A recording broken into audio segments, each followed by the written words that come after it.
योग विद्या जीवन की सर्वश्रेष्ठ विद्या है और योग विद्या को जानने के लिए हमें सर्वप्रथम प्राण विद्या को जानना होगा।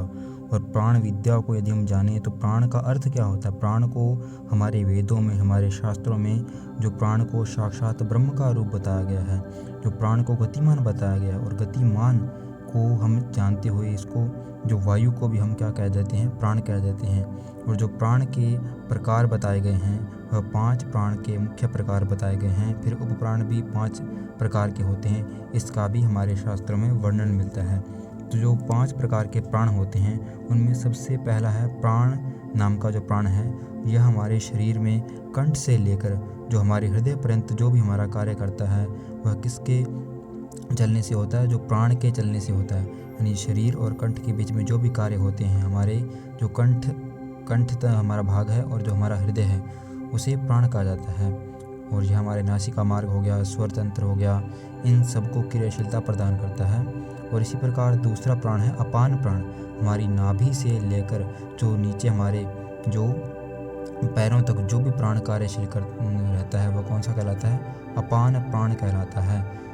और तीसरा प्राण है उदान प्राण, जो हमारे कंठ से लेकर हमारे मस्तिष्क तक, हमारे सिर तक जो भी जो प्राण कार्यरत रहता है वो कौन सा कहलाता है, उदान प्राण कहलाता है।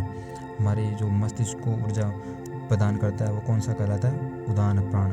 और इसी प्रकार जो समान प्राण है वह हमारे हृदय से नाभि तक, हमारे जो हृदय से लेकर नाभि पर्यंत जो कहलाता है प्राण वह कहलाता है समान प्राण। जो भी हमारी हृदय से नीचे जो वो भी पेट में जो भी क्रियाएं होती है उन सबको कौन नियंत्रित करता है, समान प्राण।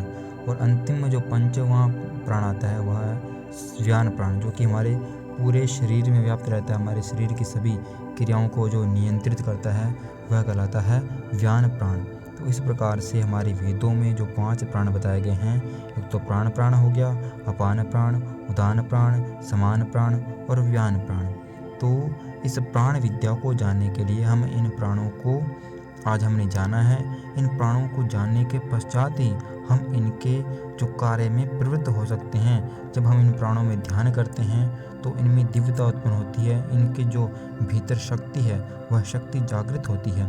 तो इस योग विद्या में हमें प्रवृत्त होने के लिए प्राण विद्या को जानना बहुत आवश्यक है, क्योंकि जब हमारे प्राण हमारे नियंत्रण में होंगे तो हमारा मन नियंत्रण होगा, और मन के द्वारा ही हमारी जो चित्त वृत्तियाँ हैं वह रुक पाएगी। और चित्त वृत्ति का निरोध ही क्या बताया गया है, योग, अर्थात ऐसी वृत्तियों का निरोध जो हमारे लिए शुभकारी नहीं है, जो हमारे लिए अशुभ नहीं है, यानी जो अशुभ वृत्तियाँ हैं, जो गलत वृत्तियाँ हैं, उनसे निवृत्ति ही जो है वृत्तियों का निरोध योग को बताया गया है।